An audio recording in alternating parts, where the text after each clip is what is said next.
Hello, അപ്പോൾ എല്ലാവർക്കും ഒരു പുതിയ വീഡിയോയിലേക്ക് സ്വാഗതം കേട്ടോ. അപ്പോൾ ഇന്നൊരു സ്പെഷ്യൽ ദിവസമാണ്. ഇന്ന് തിരുവോണമാണ്. അപ്പോൾ തിരുവോണ ദിവസത്തെ ഒരു ചെറിയ വ്ളോഗാണ് കേട്ടോ. ഫുള്ളായിട്ടൊന്നുമില്ല, ഉച്ചവരെ. അപ്പോൾ ഓണമൊന്നും ഞങ്ങൾ പ്രാവശ്യം വലുതായിട്ട് ആഘോഷിച്ചിട്ടില്ല കേട്ടോ. എല്ലാവരും അവരവരുടെ വീട്ടിൽ തന്നെ ആയിരുന്നു. അപ്പോൾ ഇവിടെ ഞാനും മോനും മാത്രമേ ഉണ്ടായിരുന്നുള്ളൂ കേട്ടോ. മോനും രണ്ടാൾ മാത്രമേ ഉണ്ടായിരുന്നുള്ളൂ ഓണത്തിന്. അപ്പോൾ ഞാനൊരു ചെറിയ തട്ടിക്കൂട്ട് സദ്യയൊക്കെ ഉണ്ടാക്കി അങ്ങനെ അങ്ങോട്ട് ഓണം കഴിച്ചു കേട്ടോ. അപ്പോൾ ആദ്യം തന്നെ എല്ലാവർക്കും തിരുവോണദിന ആശംസകൾ. അപ്പോൾ രാവിലെ തന്നെയാണ് ഈറ്റ് വന്ന് വേഗം പോയി കുളിച്ചു കേട്ടോ. കുളിച്ച് വന്നിട്ടുള്ള സീനാണ് നിങ്ങൾ കണ്ടത്. അപ്പോൾ കുളിച്ച് റൂമിൽ പോയപ്പോൾ എല്ലാവരും ഭയങ്കര വർക്കാണ്. അപ്പോൾ ഞാൻ ലേറ്റ് ഇട്ടില്ല കേട്ടോ. ലേറ്റ് ഇട്ടാൽ ചിലപ്പോൾ നേരെങ്കിലും മൂളലൊക്കെ ഉണ്ടാവും. അപ്പോൾ ഞാൻ ലേറ്റ് ഇടാതെ മെല്ലെ പോയി നോക്കി മെല്ലെ അടുക്കളേക്ക് വന്നു കേട്ടോ. അപ്പോൾ ഞാൻ ദോശയ്ക്ക് വെച്ചിട്ടുണ്ട്, ഉഴുന്തോശയ്ക്ക് അരച്ച് വെച്ചിട്ടുണ്ടായിരുന്നു. അപ്പോൾ ഇന്ന് ദോശയാണ് ചായക്കടി. അപ്പോൾ ചായ ഗ്യാസുമ്മ വെച്ച് കുറച്ച് എന്നിട്ട് ദോശ ഉണ്ടാക്കാൻ കേട്ടോ. ദോശക്കടി ഞാൻ കുറേ കാലമായി ഉപയോഗിച്ചുകൊണ്ട് ഭയങ്കര ചോഗായിരുന്നു കേട്ടോ. ഞാൻ നല്ല ഈസി ആയിട്ട് ദോശ ഉണ്ടാക്കിയിരുന്ന ദോശക്കല്ലാണ്. അപ്പോൾ ഉപയോഗിക്കാതെ ഞാൻ എൻ്റെ വീട്ടിലായിരുന്നല്ലോ. പ്രസവക്കായപ്പോൾ വീട്ടിലേക്ക് പോയപ്പോൾ ദോശക്കല്ലിൻ്റെ ഉപയോഗമൊക്കെ കുറഞ്ഞ് അപ്പോൾ ദോശ കിട്ടണേ ഉണ്ടായിരുന്നില്ല. ദോശ കിട്ടാൻ ഞാനത്തെ കാര്യം പറയണ്ട. അപ്പോൾ ദോശ കിട്ടാൻ വേണ്ടി ഞാൻ ട്രിക്കൊക്കെ ചെയ്തു. പിന്നെ ഈസി ആയിട്ട് ദോശ കിട്ടിട്ടോ. ആ ട്രിക്ക് ഞാൻ ഷോർട്സ് ആയിട്ട് ചാനലിൽ അപ്ലോഡ് ചെയ്യാം കേട്ടോ. പിന്നെ ദോശയ്ക്ക് ചട്നി ഞാൻ ഉണ്ടാക്കുന്നത് കേട്ടോ. അപ്പോൾ ചട്നി ഉണ്ടാക്കുകയാണ്. ചട്നിക്കുള്ള തേങ്ങ എടുത്ത് വെച്ചിട്ടുണ്ട്, തേങ്ങ ചിലകാൻ വെച്ചിട്ടുണ്ട്. ദോശ ഞാൻ കുറേ നേരം മല്ലിട്ടുണ്ടായിരുന്നു കേട്ടോ. കിട്ടണമെങ്കിൽ സുഖമായിരുന്നല്ലോ. അപ്പോൾ ഒരു വിധത്തിലും കിട്ടണില്ല. അങ്ങനെയാണ് ഞാൻ ആ ട്രിക്ക് ഉപയോഗിച്ചത് കേട്ടോ. അങ്ങനെ ദോശക്കല്ലൊക്കെ ശരിയാക്കി ദോശ ചുട്ടു. ഏട്ടന് കഴിക്കാൻ കൊടുത്തു കേട്ടോ. ഏട്ടന് പോകുന്നുണ്ട്. അപ്പോൾ ഏട്ടന് രാവിലെ കഴിക്കാൻ കൊടുത്തു.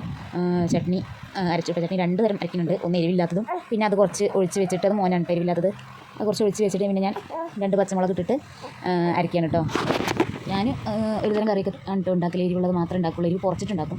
പക്ഷേ എൻ്റെ വീട്ടിൽ ചെന്ന് അമ്മമ്മ ചെക്കനെ ഭയങ്കരമായിട്ട് വഷളാക്കിയിരുന്നു. എരിവില്ലാത്ത കറി ഒരു തരം ആദ്യം ഉണ്ടാക്കി വെക്കുന്നിട്ട് കേട്ടോ അതിൽ എരിവിടുക. അപ്പോൾ അങ്ങനെ ചെക്കന് തീരെ എരിവ് പറ്റാതായിരുന്നു. അപ്പോൾ ഞാൻ പിന്നെ കഴിച്ചോട്ടെ എന്ന് വെച്ചിട്ട് ഞാനും എരിവില്ലാത്ത കറി കുറച്ചെടുത്തേക്കും പിന്നെ ബാക്കി എരിവിട്ടിട്ടുള്ളത് ഉണ്ടാക്കും കേട്ടോ. ഇനി അതൊക്കെ നിർത്തണം. ഇനി ഫുള്ള് എരിവില്ലാത്തതാക്കണം, അതാവും നന്നാവുക. അപ്പോൾ ചട്നി ഉണ്ടാക്കി ഒക്കെ കഴിഞ്ഞ് കുറച്ച് കഴിഞ്ഞപ്പോൾ അതാ റൂമിൽ നിന്ന് ഇങ്ങനെ ഏട്ടൻ പോയിട്ടോ. ഏട്ടൻ പോയി കഴിച്ച് പോയി. അപ്പോൾ കുറച്ച് കഴിഞ്ഞപ്പോൾ അതങ്ങനെ ഒരാളുടെ വിളി കേട്ട് മറ്റാളും എണീറ്റു. മൂത്താളും എണീറ്റ് വിളിക്കുക. അപ്പോൾ അത് കേട്ട് മറ്റാളും എണീറ്റുണ്ട് കേട്ടോ. അപ്പോൾ രണ്ടാളും എണീറ്റ് കിടക്കുകയാണ്. പിന്നെ അവരുടെ ഒപ്പം കുറച്ച് നേരം ഇങ്ങനെ ഇരുന്നു. എണീറ്റ് വരുമ്പോൾ കാണാം രസമല്ലേ കുഞ്ഞു മക്കളെ. ഭയങ്കര ഒരു ഉറക്കം കഴിഞ്ഞിട്ടുള്ള കൂട്ടുവായും ഒക്കെ ഒരു പ്രത്യേക രസമല്ലേ. അപ്പോൾ അത് കുറച്ച് നേരം ഇങ്ങനെ നോക്കിയിരുന്നു കേട്ടോ. മൂത്താൾ കുറച്ച് സ്നേഹം കൂടുതലുള്ളതുകൊണ്ട് കെട്ടിപ്പിടിയും ഒക്കെ ഉണ്ട്. കുറച്ച് ഡേഞ്ചറാണ് ആളുടെ പിടുത്തമൊക്കെ. അപ്പോൾ അതിന് ഞാൻ അങ്ങനെ ഇരുന്ന് വഴക്ക് പറയുമായിരുന്നു കേട്ടോ. എത്ര പറഞ്ഞാലും കേൾക്കില്ല. അവന് കെട്ടിപ്പിടിക്കലൊക്കെ ഒരു മഴയില്ലാത്ത കെട്ടിപ്പിടിക്കലൊക്കെ. അപ്പോൾ അതൊക്കെ കഴിഞ്ഞ് ഞാൻ മൂത്താക്ക് പല്ല് തേക്കാൻ ബ്രഷൊക്കെ എടുത്ത് കൊടുക്കാൻ വന്നതാണ് കേട്ടോ. എടുത്ത് കൈ കൊടുത്താലേ തേക്കും. അമ്മ എടുത്തുക, അമ്മ വരുത്തുക, അമ്മ ചെയ്തുക എന്നുള്ളൊരു പറച്ചിലാണ് കേട്ടോ. ചെറുതിനെ ഞാൻ അവിടെ കിടത്തിയതാണ് കേട്ടോ. അപ്പോൾ അവിടെ കിടക്കുന്നുണ്ടായിരുന്നു. ഇതൊക്കെ എടുത്തിട്ട് കൊടുത്തിട്ട് പോയി നോക്കുമ്പോൾ അവിടെ ഇങ്ങനെ കിടന്ന് ഒരു സൈഡിലേക്ക് നോക്കി, കൗലാനുള്ള തുടക്കമാണോ എന്താണെന്നറിയില്ല, ഒരു സൈഡിലേക്ക് നോക്കി ഭയങ്കര കൈത്തീറ്റയും സൗണ്ട് ഉണ്ടാക്കലൊക്കെ ആയിരുന്നു കേട്ടോ. അപ്പോൾ അതൊക്കെ കഴിഞ്ഞ് പിന്നെ കുറച്ച് നേരം ഞാൻ അങ്ങനെ കാൽമ വെച്ചിരുന്നു. പിന്നെ രണ്ടാളെയും കുളിപ്പിച്ചു കേട്ടോ. രാവിലെ തന്നെ തിരുവോണമല്ലേ. അപ്പോൾ ഞാൻ രണ്ടാളെ നേരത്തെ തന്നെ കുളിപ്പിച്ച് സെറ്റാക്കി കൊടുത്തു. പിന്നെ അതാ മൂത്താൾ കുളിയൊക്കെ കഴിഞ്ഞ് അപ്പോഴേക്കും മുത്തച്ഛൻ്റെ മോനും വന്നിട്ടോ, ചെറിയ ആൾ. അപ്പോൾ അവരൊക്കെ കൂടി സൈക്കിളെടുത്ത് കളി തുടങ്ങി.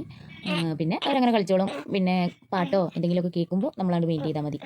അപ്പോഴാണ് തല്ലുപടി ആയിട്ടുണ്ടാവുക, അടിച്ച് പിരിഞ്ഞിട്ടുണ്ടാവുക. അപ്പോൾ നമ്മൾ മെയിൻ ചെയ്താൽ മതി. ഇടയ്ക്കിടയ്ക്ക് ഉണ്ടാവും, അതുവരെ അങ്ങനെ കളിച്ചോളും. പിന്നെ ഇന്ന് തിരുവോണമൊക്കെ അല്ലേ, എൻ്റെ കുഞ്ഞിച്ചക്കൻ്റെ ആദ്യത്തെ ഓണാണ്. അപ്പോൾ ഞാൻ എന്ത് ചെയ്തു, അവനെ കുളിപ്പിച്ച് സെറ്റാക്കി അവനെ ഒന്ന് സുന്ദരനാക്കി. അവൻ ചിലപ്പോൾ മനസ്സിൽ തന്നെ പ്രാഗനുണ്ടാവും കേട്ടോ ഈ കരിയൊക്കെ വാരി തേക്കണേന്. എന്നാൽ വേണ്ടില്ല, ഒരു സുന്ദരനായിക്കോട്ടെ എന്ന് വെച്ച് കൺമഷിയൊക്കെ എഴുതി പൊട്ടൊക്കെ തൊട്ട് സുന്ദരനാക്കി കേട്ടോ. എന്നിട്ട് ഞാൻ തന്നെ ഇങ്ങനെ ലാസ്റ്റ് നോക്കി, ഞാൻ തന്നെ ഇങ്ങനെ ആത്മസംതൃപ്തി അടയും അവൻ്റെ സൗന്ദര്യം നോക്കിയിട്ട്. ഞാൻ എന്ത് ഭംഗിയിലാണ് എഴുതി കൊടുത്തിട്ടുണ്ടല്ലേ. അപ്പോൾ നീക്കാനാവുന്നത് വരെയുള്ളൂ. ഇത് ഉറങ്ങി കിടക്കുമ്പോഴേ നമുക്ക് പറ്റുള്ളൂ, അല്ലാത്ത നേരത്തെ സമ്മതിക്കില്ല. അപ്പോൾ ഞാൻ കണ്ണൊക്കെ എഴുതി സുന്ദരനാക്കി വിട്ടിട്ടുണ്ട് കേട്ടോ. അടുക്കളയിൽ ഒരു ലോഡ് പണിയുണ്ട്, അതൊക്കെ ഇട്ടിട്ടാണ് ഇവിടെ ബ്യൂട്ടീഷ്യൻ ഇറങ്ങിയത് ഞാൻ കേട്ടോ. അപ്പോൾ ബ്യൂട്ടീഷ്യനൊക്കെ കഴിഞ്ഞ് നേരെ അടുക്കളയ്ക്ക് പോകാമെന്ന് വെച്ചിട്ട് ഇരിക്കണ്ട. അപ്പോൾ അതൊക്കെ ആക്കി കൊടുത്തു. പിന്നെ അതാ അവൻ്റെ മേക്കപ്പൊക്കെ കഴിഞ്ഞ് ഇങ്ങനെ പോയി നോക്കിയോ മറ്റേ 2 ആൾക്കാർ അടിച്ച് പിരിഞ്ഞിട്ടില്ല കേട്ടോ. സൈക്കിൾ പരിപ്പ് ഊരിയിട്ട് ഞാൻ അടിച്ച് പിരിയുള്ളൂ തോന്നുന്നുണ്ട്, അതിനുള്ള പണിയിലാണ്. അപ്പോൾ ഞാൻ നേരെ അടുക്കളയിൽ പോയി കുറച്ച് ഒരു തട്ടിക്കൂട്ട് സാമ്പാറും ഉണ്ടാക്കണം, ഒരു തോരനും വെക്കണം, പപ്പടവും കാച്ചണം, അത്രേ ഉള്ളൂ കേട്ടോ. പിന്നെ ചേച്ചി അവിയലും രസമൊക്കെ ഉണ്ടാക്കി കൊടുത്തു കേട്ടോ. അപ്പോൾ നമുക്ക് അത്രയും പണി കുറഞ്ഞിട്ടി. അപ്പോൾ അതായിരുന്നു ഇന്നത്തെ ഓണം വിഭവങ്ങൾ. അടുക്കളയൊക്കെ ആകെ അലങ്കോലമായിട്ടുണ്ട് കേട്ടോ. രാവിലെ തന്നെ ദോശ പണി പറ്റിച്ചുകൊണ്ട് ആകെ ഒരു മന്ദഗതിയായി.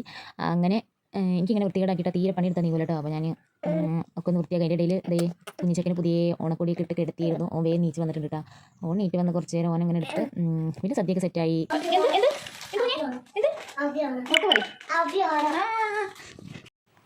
അപ്പോൾ മറ്റാൾ ഹാപ്പി ഓണൊക്കെ പറഞ്ഞ സ്ഥിതിക്ക് ഓന് ചോറ് കൊടുക്കാൻ വിചാരിച്ചിട്ടുണ്ട് കേട്ടോ. അപ്പോൾ ഓന് ഞാനിങ്ങനെ ഇലയൊക്കെ വെട്ടി കൊടുന്ന് അതിൽ ചോറൊക്കെ ഇട്ട് കൊടുത്തിരുന്നു കേട്ടോ. ഇരിക്കാൻ പറ്റിലേക്ക് വിശക്കുണ്ടായിരുന്നു. 10 മിനിറ്റ് സാധനം തിന്നിട്ട് നടന്നിട്ടില്ല കേട്ടോ. അപ്പോൾ ഞാൻ ഓന് സദ്യ കൊടുത്തു. അപ്പോൾ ഏട്ടൻ്റെ മോനും വന്നു.